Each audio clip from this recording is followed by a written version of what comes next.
Hi, so today we are going to finish up our discussion of chapters 1 through 6 of the Scarlet Letter. So we've covered some of this in class already, but just in case you missed it, we're going to kind of start back at the beginning. So just as a quick reminder, we talked about chapter 1, and we are using those discussion questions that I gave out in class and that are on Teams over the first 6 chapters. We're using those really as our basis for this kind of quick lecture and discussion. So like I said, I know that we've talked about chapters 1 and 2 together, but we're just going to go back over it really quickly. So chapter 1 is called The Prison Door, and the question is asking you about the relationships that this opening chapter really tries to establish. And so we talked about really the two contrasting symbols that we see in chapter 1 of the Scarlet Letter, which of course is the prison door and then the rose bush that we see. And we talked about how those really kind of emphasize this idea of like nature versus the social order, right? Nature and the rose bush, the social order and the building of the prison and all that kind of good stuff. And so that contrast. And then also this idea too that feeds into the duality that we see in Gothic literature, which the Scarlet Letter is a good example of a Gothic novel. And then the second question dealt with the relationship between the narrator and the reader. And so we talked about how at the end, speaking about the rose bush and the flowers and everything like that, at the end, there is that moment where the narrator directly offers the rose to the reader and uses pronouns like our and we and us. And that's a way to really kind of draw you as the reader, as the audience, into this text. You're no longer outside of it. You are no longer a disinterested bystander. Like by doing that, the reader has brought you into the text as well. So that's really our introduction to the Scarlet Letter and to kind of the big contrast that we're going to be seeing. And so in chapter 2, it's titled The Marketplace, and we talked about the title of this chapter, and we also talked about kind of the nature of this society as a whole and what we kind of learned through the crime and the punishment that Hester has committed and is now undergoing. So it's talking or it's asking you about like the character of her punishment and the character of the society punishing her. And so when we talked together, we talked about the idea that this was technically kind of a public crime, right? Her crime, of course, is getting pregnant out of wedlock, which, again, as we talked about, is a crime. I'm putting it in air quotes because it was a crime then. It's not a crime now, right? And that's because of this idea of the Puritan theocracy that we see, where we have the government and like being run by the church, like those are one and the same. And so because of that, because adultery is a sin within the church, it is also a sin within the civil society. And so that's why she's being punished. And so with that, like it is a public sin, right? Like her sin became public because she becomes pregnant. It's not something you can hide. And so because of that, this public sin requires a public punishment. And so that's why they have her standing on the scaffold. And so, we also talked about like the criticism of the women in this chapter as well and how harsh they are on Hester. And we talked about the few reasons for that. First of all, Hester is beautiful, and it's made clear to us that like she has a beautiful appearance. And so the women are maybe showing us some jealousy there. And also, we don't know who the father of Hester's child is. And so because of that, what we see is that possibly these women are afraid for their own marriages, right? If they don't know who fathered Hester's child, I mean, without that knowledge, it could possibly be one of their husbands. And so they are very harsh in their judgment of Hester. And then it asks us about Hester's previous life. And when we discussed this, we talked about as she's standing on the scaffold, as she's undergoing this public punishment, that she is kind of reflecting back. And this is a narrative device that Hawthorne is using to really show us, to provide us with this background information without having to go like, oh, let me tell you about Hester's life before she came here. So he's using this narrative device to provide us with this background information. Either way, it goes through kind of this montage of scenes, right? And it talks about her living in this lovely kind of cottage back in England and how wonderful her parents were. And it makes it clear that they were living not necessarily in poverty, but that they were not like well off by any stretch. And so to kind of combat that, she ends up marrying a man that they describe as a scholar. It talks about how he's pale, he's thin, he has bleared, optics, excuse me. So it's talking about like, oh, he spent so much time reading, that like his eyes are kind of like bloodshot. And it also talks about like a physical feature that this man has. It talks about how his left shoulder is a trifle higher than his right shoulder, which is this very distinguishing physical feature. And I'm pointing it out because we're about to come back to it. But we are looking at her kind of marrying the scholar, and it talks about how they moved to Europe together, and then suddenly they are here in Massachusetts. And how did this happen? And then she kind of comes back to herself on the scaffold. And so that's where we kind of left off in class. I'd like to go ahead and pick up with chapter 3, which is called the recognition. And so in chapter 3, we get a description of a man at who's in the crowd, and it says that he is by the side of a Native American, an Indian, because of course this is in the way back, and so that is the language that Hawthorne's using. It says that he is a white man clad in a strange disarray of civilized and savage costume, and it also talks about how this same man has a slight deformity of the figure, that one of his shoulders rose slightly higher than the other. Who does that sound like? Maybe our scholar from last chapter, maybe Hester's husband that she married. So he's managed to get here. While that man is in the crowd, he has a conversation with another man standing next to him. And so the man standing next to him kind of tells this backstory for why we're looking at Hester on the scaffold. And that man says that, oh, there was this is the wife of a certain learned man who had long dwelt in Amsterdam, but he was minded to cross over and cast in his lot with some of us in Massachusetts. To this purpose, he sent his wife before him.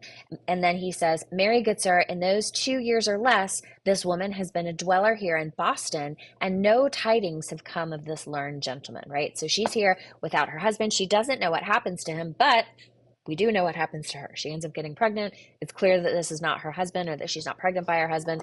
That's bad news for our community. So the man who's saying this is, again, saying this to the man who we are going to find out is Hester's kind of like lost husband. So he's made it here. And Hester sees him from the scaffold, right? She sees him and is not very excited about it.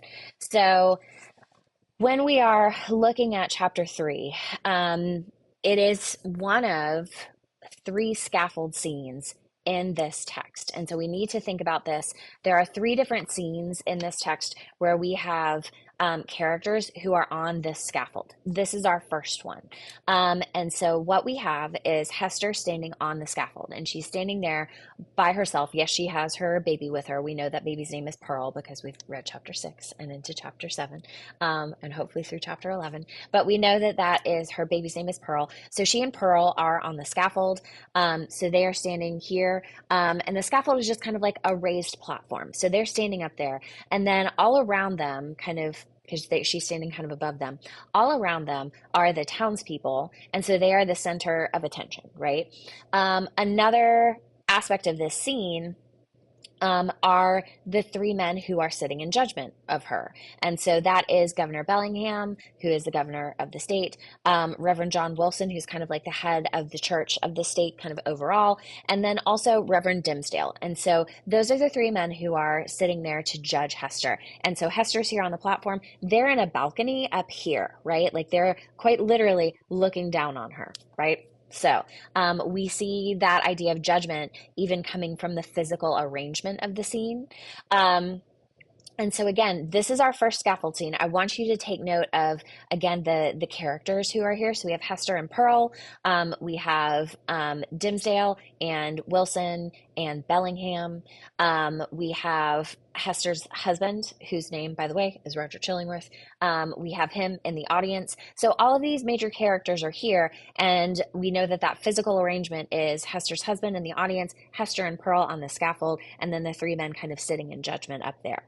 So keep that kind of in your brains. It is the first of 3 scaffold scenes. This is our one at the beginning, there's one in the middle, and then we'll have a final one at the end. So anytime that you see a character kind of get up on the scaffold, pay attention because something is happening there. This is part of the structure of the text. Hawthorne builds his text on these 3 scaffold scenes.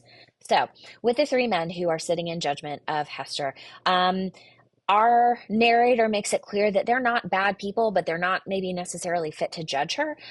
It talks about how Governor Bellingham is a sage of rigid aspect. So he's a smart man, but he's very like rigid and by the book. And so it says also that John Wilson was a kind and genial man, but that he has as much right as a portrait to judge Hester, right? So they don't understand anything about her or about her situation or about what she's going through. And so they are the ones who are supposed to be judging her, but they have no kind of like empathy or understanding of her. And by the way, one thing that they keep asking her over and over and over again, what they really want from her, they want the name of the father of her child, and she refuses to give it to them. So we also need to think about Dimsdale because he is one of our central characters. Dimsdale is the reverend for this particular town, and the people love him, right? Like he is beloved in this particular, in Boston, in this town. And so it talks about how he is kind of frail and pale and again, kind of a scholarly type figure. And it talks about how he has this kind of like innocence or naivete because he's so connected to God, right? And he doesn't necessarily interact in society the same way. But it talks about his voice because that is something about Dimsdale that connects him to people, right? He talks about how, or they were told that his voice is sweet, rich, deep, and broken, and that it affects all listeners. It kind of brings everybody together. So part of it is what he's saying, but the other part of it is just like how he's saying it. He attracts people to him and makes people want to listen to him. So the idea of like his bond with Hester, he is asking her, you know, like, hey, you have this opportunity to really kind of make your peace. You have this opportunity to confess. You have this opportunity to like make things right. And he says, heaven hath granted thee an open ignominy, right? An open shame, right? Because she is being openly shamed on the platform. He says, take heed how thou deniest to him who perchance hath not the courage to grasp it for himself, the bitter but wholesome cup that is now presented to thy lips. So he's telling her, like, hey, you have the chance, you like this scene on the scaffold where you're being punished is a chance for you to like have your sin out in the open and kind of get past it. And so he's saying by not telling us who fathered your child, like you are denying that man the same chance to like be cleansed of their sin and be able to confess and be able to kind of overcome that punishment. So he's asking her to do that. She won't, she refuses. So after that, she is led back into the jail. And while she is being led back into the jail, this is question 3. It asks about the symbolic power that the Scarlet Letter develops as a result of Reverend Wilson's sermon, because of course, as she's standing up on the scaffold, he's giving a sermon about like the wages of sin and all these terrible things, and how that applies particularly to Hester and her Scarlet Letter that she's wearing. And so it basically says that. As she walks down, this is the final sentence of chapter 3. It says, it was whispered by those who peered after her that the Scarlet Letter threw a lurid gleam along the dark passageway of the interior. So they're basically saying like her letter is kind of like glowing with hellfire, right? I mean, clearly, of course. But again, that relates to this idea of the supernatural that we see in Gothic literature. And so people from the very first day are asked to kind of see Hester as different, see her as other, see her as somebody who has committed this kind of unforgivable sin, and somebody who is associated with the devil and hell and supernatural things and all of that. So it really casts her out even more than she already has been. So she is back in jail, right? This is chapter 4. The recognition, of course, in last chapter was Hester recognizing her husband and her husband recognizing her, right? And so in chapter 4, we get to see this meeting between Hester Prynne and her husband, who is Roger Chillingworth. He is the man that has the issue with his shoulders. He was the man who was in the crowd. He is not the father of Hester's child, if we have not picked that up already. So she ends up in prison, and the other thing too to realize about her previous husband, about Roger Chillingworth, is that he is a physician. He is a doctor, and this is important to the time because there are not many doctors in the colonies, right? In Massachusetts as a colony, so doctors are hard to come by. They are very much revered. They are very much looked up to as a big part of the community. And so they are so thankful to have an actual physician here. And it's in his role as a physician that he convinces people to let him in to see Hester. He's like, oh, she's overwrought. I need to go tend to her. And so they let Roger Chillingworth in to help Hester, right? To kind of attend to her and to her physical needs, because she's kind of hysterical. I mean, who would not be? So when she comes in, she's afraid of him and he's trying to give her medication. She's like, it's asking, he says he prepares a cut for her and she refuses to drink it. Like she is afraid to drink it. And he says, you don't have to be afraid. Like I haven't done anything to this medicine because he says, what would ail me to harm this misbegotten and miserable babe? The medicine is potent for good, and were it my child, yea, mine own as well as thine, I could not do better for it. So he says that he wants to care for the child, and also too that like she says, are you going to kill me? You know, like okay, you're going to be okay for my child, but are you going to revenge yourself on me? Because he's clearly vengeful, right? There's a lot of talk about how angry he is about what has happened. But at the same time, this vengeance comes in the form, he says, of letting her live, right? He says, even if I imagine a scheme of vengeance, what could I do better for my object than to let thee live, to give thee medicines against all harm and peril of life, so that this burning shame may still blaze upon thy bosom. So he's basically saying, it's better off for me. It's better for my revenge if you're alive, right? If you're dead, you can't be ashamed. If you're alive, you can be. And that's what I want for you, which is terrible. But that's how he is. He is feeling vengeful. He's feeling vengeful against Hester, in some ways. But he doesn't feel the need to take his own vengeance, right? He's like, the townspeople have already done it for me. I don't need to do anything else but to keep you healthy. And so she says too, that basically, or she asks him, like, well, then who are you feeling vengeful against? And the answer is that he also really wants to know the name of her lover, right? The name of the man who fathered the child, the name of the man who she committed adultery with. And again, she won't tell him. She doesn't tell anybody. And so he basically says, you know, like, fine, you don't have to tell me. I'll figure it out because that is who I want revenge against. And so at the end, closer to the end of this, and question two asks, what kind of marriage did they have? And so we learned a little bit back in chapter two that there was this kind of age gap between them, right? And so it's made clear to us too that Hester did not marry him under false pretenses. She says, thou knowest I was frank with thee. Frank means honest. I felt no love nor feigned any. And feigned means to like pretend. So she's basically saying like, when we got married, I did not pretend or lie to you. Like I did not tell you that I loved you, right? It was clearly kind of a marriage of convenience.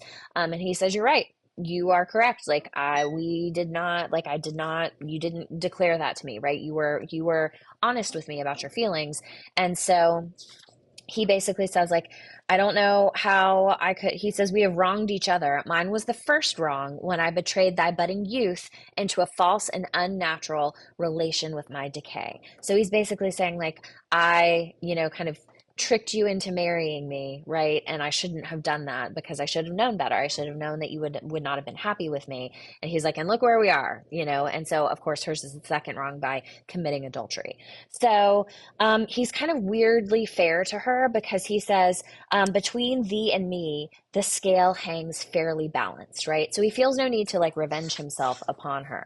And so she asks at the end, basically, Why are you smiling at me like that? She says, hast thou enticed me into a bond that will prove the ruin of my soul? And he said, not thy soul, no, not thine. So basically, that's the revenge he wants on the man who slept with Hester, right? He wants to basically ruin him, not like physically, but ruin him spiritually, emotionally, like he wants to bring him down.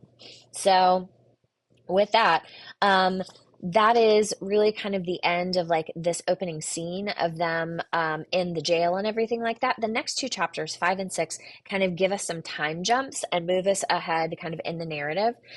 So, chapter 5 is called Hester at Her Needle, and it gives us insight into where Hester kind of goes and how she lives after, her prison term is at an end.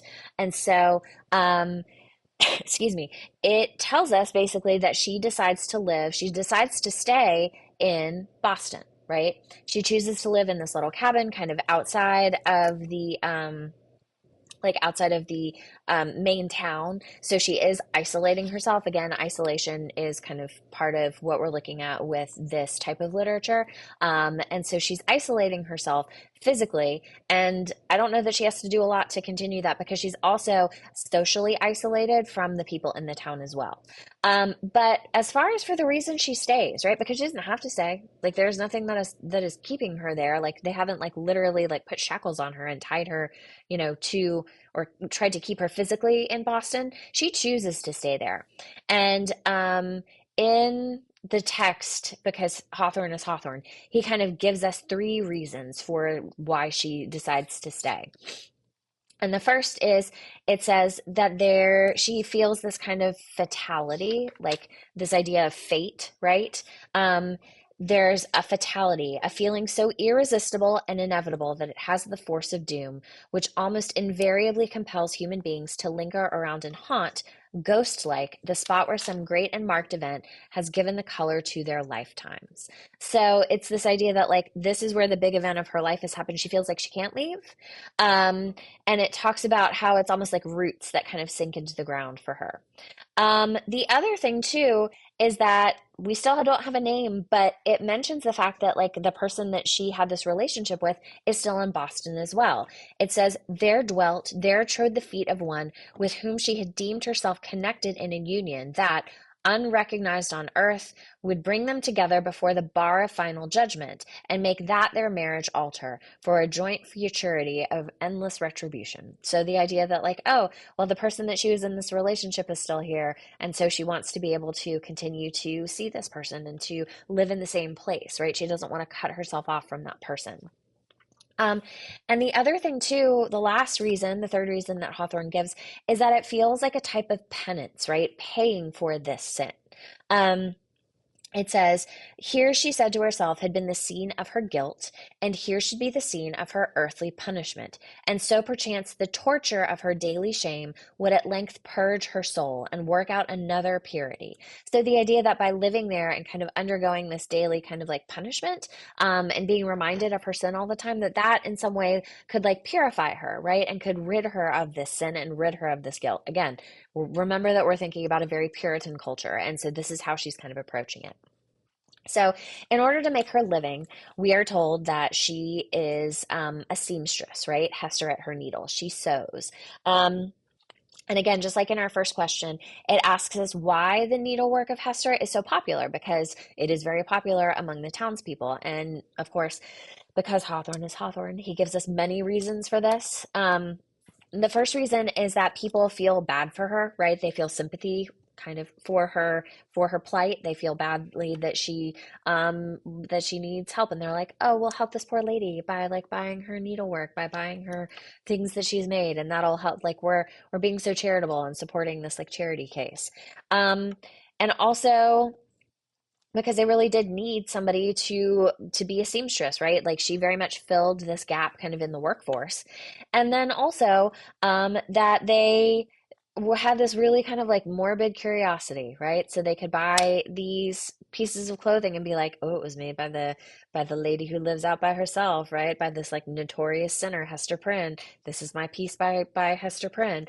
So, it kind of runs the gamut of like human kind of maybe motivations, right, for why she is so popular as far as like her work is concerned. Um, And it talks too about, in the second part of this question, what her needlework reveals about her inner self. And so it talks about like the like creativity and the ornate nature of her work. And so what it shows us really is that this is this outlet for this passion that Hester has as a person. And so she is able to like take this and kind of express it in this outward way through her needlework and through her embroidery and through the things that she is creating. Um, and so the last part of, or the final question for chapter 3 asks us about the role that the Scarlet Letter plays in society, right? So it does a couple things. It, of course, like sets her apart from everybody else, right? So it ostracizes her. It keeps her away from the rest of the townspeople and makes her an outsider, right? And so she wears it every day because that is kind of like the sentence that she's been given. And so it's actually compared to, with this biblical allusion, it's compared to the mark, that which branded the brow of Cain, right?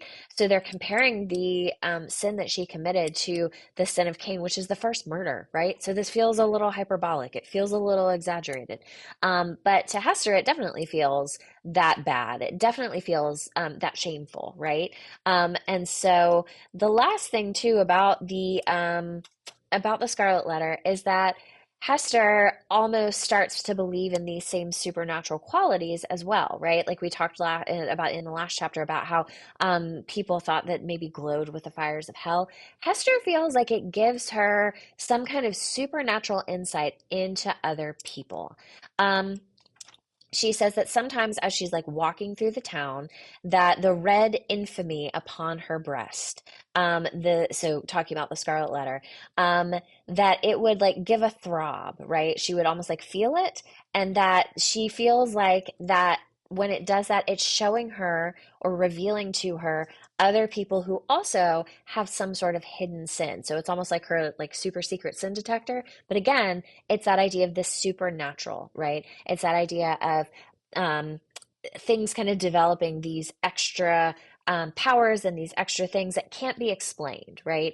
And so the Scarlet Letter, through the way that it works on Hester's psyche, really does that. And so, again, tying into that idea of the Scarlet Letter as a Gothic novel. Um, so again, we are kind of skipping around in time, and we get to chapter 6, which describes Hester's child, whose name is Pearl, which is a great irony, right? Because when we think of a pearl, like the actual kind of object, it is white, it's cool, it's calm, right? We associate it with all of these lovely things. That is not how Pearl the child is at all, right? Um, she is beautiful, but and she is like Hester says that she is purchased with all she had, her mother's only treasure. She is of great price, right? So that makes sense. But she does have some strange traits, right? It talks about how she was imbued with a spell of infinite variety, that she seemed rather an airy sprite. So she's being compared to supernatural creatures like the sprites and fairies. Um, but basically, it says the child could not be made amenable to rules. So she's supposed to be like living in this lovely Puritan society, and she has this child who is just like, mm-mm, not me, not following any rules, definitely not doing that. And so she is not allowed to play with the other Puritan children because she is like the sin child, basically. And so she is very much ostracized just as her mother is. And so she is very different from the other Puritan children in that society. She's not socialized in the same way. Um, and she says things that like scandalize the entire society. She says things like, I have no heavenly father, right? So we have this small child who is trying to like deny the existence of God. The Puritan people around her are not very happy about this. But what we get in this chapter, along with this kind of introduction to Pearl and to her behavior, and again, these comparisons to her as like more connected with nature, more of a supernatural child than like a real kind of little child, and certainly not like a real like Puritan child, right? She's very much outside those bounds. But in the second question, it asks about Hawthorne's method of narration. And again, like I said, this is a chapter where if we were watching this in a movie, it would almost be like almost like a montage, right? Because we have a scene and then we kind of skip ahead, and then we have another scene of their life together and then we kind of skip ahead. And so we have this generalization about their life together, Hester and Pearl's life together, and then kind of a specific illustration. And so what it really shows us is the change in Hester over these first few years of her being isolated and wearing the Scarlet Letter and raising Pearl by herself. And then it also introduces us to Pearl and what she is like as a character as well. So that is our quick kind of overview of the first 6 chapters of the Scarlet Letter. Thank you so much for being here, and hopefully this was helpful, and we will see you soon.